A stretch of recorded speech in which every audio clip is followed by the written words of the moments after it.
All right, so last week, AMAC members played a pivotal role in helping defeat two measures in Wisconsin in the state legislature that would have allowed private funding of elections, Zuckerbucks.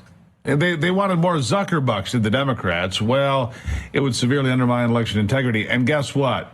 AMAC Action's two-part strategy mobilized more than 48,000 members in Wisconsin. They defeated the measures through a statewide call to action and get out the vote campaign, and they won. This now means that outside private third-party grants not allowed in Wisconsin's elections anymore, and the state must use only those public officials who are authorized by law to administer elections. These changes are now part of the Wisconsin Constitution. It's important, with Wisconsin being a swing state, keep the Zuckerbucks out. Also, AMAC has announced a partnership with Real America's Voice to broadcast the Boot Camp for Boomers. That's right, Boot Camp for Boomers. AMAC's workshop will equip AMAC members and friends with the knowledge and resources to protect their constitutional freedoms, defeat the extreme leftist agenda, and take back America in 2024. Here to talk with us about both of those big stories, the Vice President of AMAC Action, Andy Mangione. Andy, nice to have you here. Great to be here, Steve. I mean, these are two significant wins. Zuckerbucks, everybody knows Zuckerberg dumped millions and millions of dollars into Wisconsin and Michigan and Pennsylvania and elsewhere to put his thumb on the scale back in 2020. It worked, by the way. Well, not in Wisconsin anymore. And anything you can do to secure the elections in Wisconsin or any of the other swing states, that's a big deal, isn't it?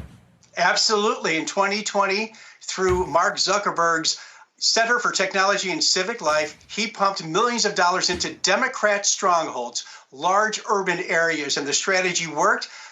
Research shows that Joe Biden received thousands and thousands of more votes as a result of this effort. And if you know, back in 2020, it was a very close election for president in Wisconsin. So last Tuesday, what Wisconsin voters did, Steve, they took their elections back by banning this outside third-party money from local election administration. And the measure is now part of the Wisconsin Constitution, which is important. And I did want to add that as a result of Wisconsin voters' effort last Tuesday, Wisconsin is now the 28th state in the union to ban third-party private money from election administration.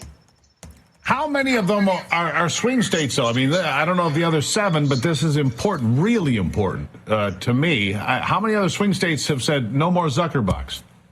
Well, I don't have the list of the 28 states committed to memory. I'm sorry, Steve, but that's all right. What I'm trying to figure out, is how we clean up elections, whether it's Wisconsin or Michigan or Pennsylvania. And you guys played a key role here. It's very important. I mean, you may recall after the 2016 election, the Democrats kept crowing and crowing and crowing about how Donald Trump had only won the election by a little more than 70,000 votes across Wisconsin, Michigan, and Pennsylvania. Well, Joe Biden's margin of victory was 40,000 votes in Georgia, Arizona, and Wisconsin to pull that election off. That's half, but they don't talk about that, of course, Andy. So, look, 48,000 people in Wisconsin, like you put to work, that could be the difference between Wisconsin being red or blue, right? Without a doubt. What we did to help get these measures passed, and they passed, there were two of them, as you described before. They passed with 54 and 58% of the vote, so it wasn't even close, respectively.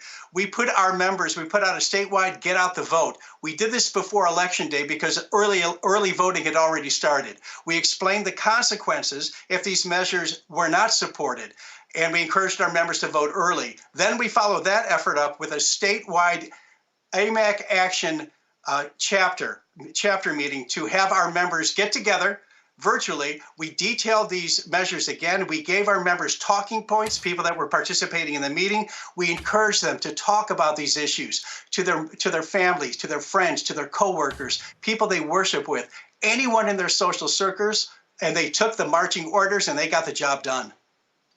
Yeah, and you look at, if you had the similar kind of effort, if AMAC had similar turnout come November of this year, you could impact the outcome of the election in Georgia, Wisconsin, Arizona, Nevada. I mean, honestly, you could have an impact with those kind of numbers, that kind of support.